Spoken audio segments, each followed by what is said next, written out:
Tripura forest ডিপার্টমেন্টের উদ্যোগে এবং ধলাই জেলা বন দপ্তরের ব্যবস্থাপনায় বৃহস্পতিবার অম্বস্যার হাতিমারা ছড়া সিনিয়র বেসিক স্কুল মাঠে অনুষ্ঠিত হয় বিশেষ সেবাপর্ব কর্মসূচি। এর অংশ হিসেবে এক বৃক্ষরোপণ কর্মসূচির মধ্যে দিয়ে অনুষ্ঠানের শুভ সূচনা করেন ত্রিপুরা সরকারের জনজাতি কল্যাণ দপ্তরের মন্ত্রী বিকাশ দেববর্মা। অনুষ্ঠানে মন্ত্রীর পাশাপাশি উপস্থিত ছিলেন অম্বস্যার বিধায়ক চিত্তরঞ্জন দেববর্মা, জেলা বন দপ্তরের আধিকারিকগণ এবং অন্যান্য আমন্ত্রিত অতিথিবৃন্দ। প্রদীপ প্রজ্বলনের মাধ্যমে দ্বিতীয় পর্বের সূচনা করেন মন্ত্রী বিকাশ দেববর্মা ও উপস্থিত অতিথিরা। স্কুলের মাঠ জুড়ে এদিন ছিল উৎসবমুখর পরিবেশ। কচিকাঁচা ছাত্রছাত্রী থেকে শুরু করে গ্রামবাসীরা সক্রিয়ভাবে অংশ নেন এই কর্মসূচিতে। বৃক্ষরোপণের মাধ্যমে প্রকৃতিকে রক্ষার বার্তা পৌঁছে দেওয়া হয় সবার মধ্যে। সভামঞ্চে বক্তব্য রাখতে গিয়ে মন্ত্রী বিকাশ দেববর্মা বলেন, প্রতিটি ছাত্রছাত্রী সহ অভিভাবক অভিভাবিকাদের উচিত নিজ নিজ বাড়ি কিংবা নির্দিষ্ট জায়গায় অন্তত একটি করে বৃক্ষরোপণ করা। একসময় 18 মুড়া বড়মুড়া পাহাড়ের সবুজ বনভূমি দস্যুদের কারণে ধ্বংস হয়ে গেছে, যার ফলে প্রকৃতির ভারসাম্য নষ্ট হচ্ছে। তাই বন দপ্তরের পাশাপাশি সাধারণ মানুষকেও একযোগে এগিয়ে আসতে হবে সবুজ বনায়ন রক্ষায়।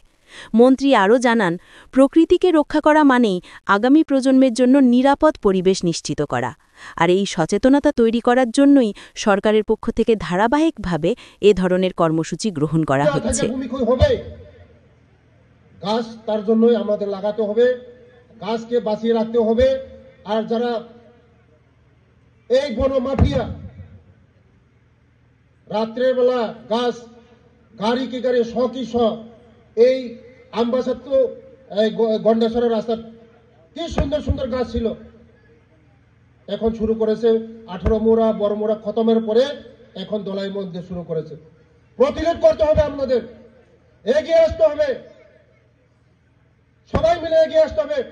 ফরেস্ট ডিপার্টমেন্টের সাহায্য নিয়ে আপনারা যদি একটু অ্যাক্টিভ হন, গাছ মাফিয়ারা কাটছে, এখানে গাছ কাটছে, একটু ফোন করে দেবেন ডিএফও ম্যাডামকে। যারা ফরেস্ট ডিপার্টমেন্টের এসডিএফও আছে, রেঞ্জার আছে, ফরেস্টার আছে, এখন তো মোবাইল আছে, সবার হাতে হাতে মোবাইল আছে। ফরেস্ট ডিপার্টমেন্টকে ফোন করবেন, ফোন নাম্বার নেবেন। আমাদের এইটার চ্যালেঞ্জ রক্ষা করতে হবে আমাদের বনগুলি, নাহলে আমরা আগামী দিন আমরা বাঁচবো না।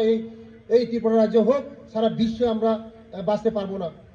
তার জন্য আমি বারবার রিকোয়েস্ট করছি সবার কাছে যে আগামী দিন এই ধলাই জেলায় শুধু বাকি রয়ে গেছে ঘাস। আগামী দিনও এখানে থাকবে না আপনারা যদি সাহায্য করেন, গভর্নমেন্টকে সাহায্য না করেন। আগামী দিনও এই ধলাইয়ের মধ্যে যে গ্রিন ধলাই এটা থাকবে না।